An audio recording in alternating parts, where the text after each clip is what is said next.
आज की वीडियो में हम बात करेंगे गेहूं की फसल में एनपीके 0050 हमें कब इस्तेमाल करना चाहिए, कितनी मात्रा में इसका इस्तेमाल करना चाहिए, इसके इस्तेमाल से फ़ायदा क्या होता है, कैसे इसकी अपने फसलों में इस्तेमाल करें ताकि हमें ज़्यादा फ़ायदा मिले। आज हम यही आपको बताएंगे, पूरा वीडियो आप देखिएगा। और आप भी गेहूं में बढ़िया पैदावार, अच्छा उत्पादन लेना चाहते हैं तो कंप्लीट वीडियो किसान साथी ज़रूर देखिएगा। चलिए जानते हैं किसान साथियों, जैसा कि नाम से ही पता चल रहा होगा, एनपीके 0050 में 50% पोटास की मात्रा पाई जाती है, यानी पोटेशियम इसमें 50% के आसपास उपलब्ध होता है, पाया जाता है। इसके साथ सल्फर भी होता है, 17.5% के आसपास सल्फर भी पाया जाता है। अब इसका काम क्या होता है? इसका काम होता है पौधे के जो बालियाँ आती हैं उसके दाने के भराव में सहायता करना, दाने के वज़न बढ़ाने में काम करना, दाने में चमक लाने में काम करना। कई बार आपने देखा होगा कि आपके जो गेहूं के या फिर किसी भी फसल के, अगर हम धान की भी बात करें तो किसी दूसरी फसलों की बात करें, तो दाने, अगर हम गेहूं की बात करें तो पतले कमज़ोर रह जाते हैं, दाने का वज़न अच्छा नहीं रह जाता है, हल्के दाने रह जाते हैं, चमक दाने में नहीं रह जाती है, जिससे बाज़ार में मार्केट वैल्यू भी उसकी कम हो जाती है। जिस दाने का वज़न देखने में अच्छा लगेगा, अच्छी चमक रहेगी, उसकी मार्केट वैल्यू भी ज़्यादा ही रहती है।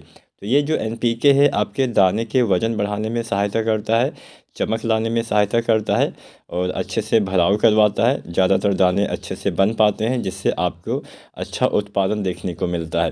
तो इसके अलावा भी बहुत सारे कार्य होते हैं। अब कार्य के बारे में जानने से पहले हम ये जानते हैं कि इसका इस्तेमाल कब करना चाहिए। गेहूं की फसल में अगर आप एनपीके 0050 डालने वाले हैं तो अपनी फसल की आवश्यकता अनुसार इसका इस्तेमाल बाली निकलने से पहले भी किया जा सकता है।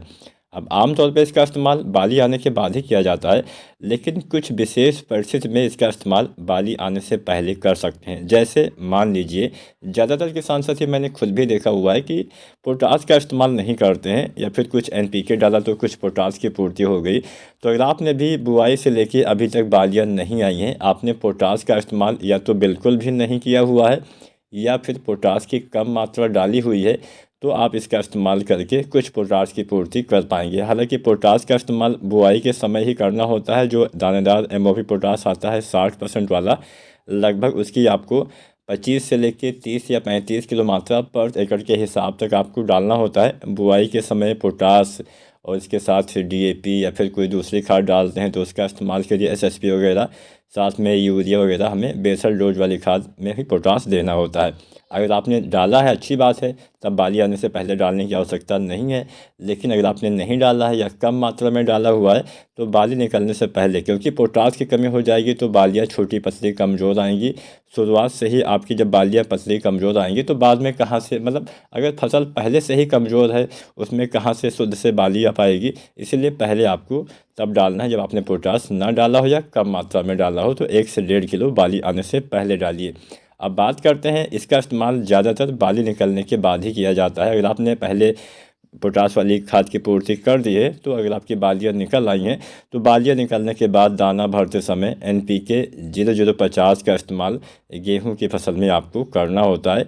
इसकी 1 किलो से लेकर 1.5 किलो मात्रा पर एकड़ के हिसाब तक आप डाल सकते हैं। ये तो बात हो गई कि हाँ, हमें कब डालना चाहिए। अब मात्रा भी जान लीजिए, 1 किलो से लेकर 1.5 किलो मात्रा 1 एकड़ खेत के लिए, यानी पर एकड़ 1 से 1.5 किलो मात्रा आपको इस एनपीके की किसान साथियों डालना होता है। बाली आने से पहले भी इतनी ही मात्रा डालनी है, बाली आने के बाद भी इतनी ही मात्रा डालनी है। अगर आपने मान लीजिए पोटास ना डाला हो तो आप बाली आने से पहले और बाद में दोनों बार इस्तेमाल कर सकते हैं। लेकिन अगर आपने बुआई के समय पोटास डाला हुआ है तो आप बाली निकलने के बाद ही पोटास डालेंगे तो भी बेहतर रहेगा।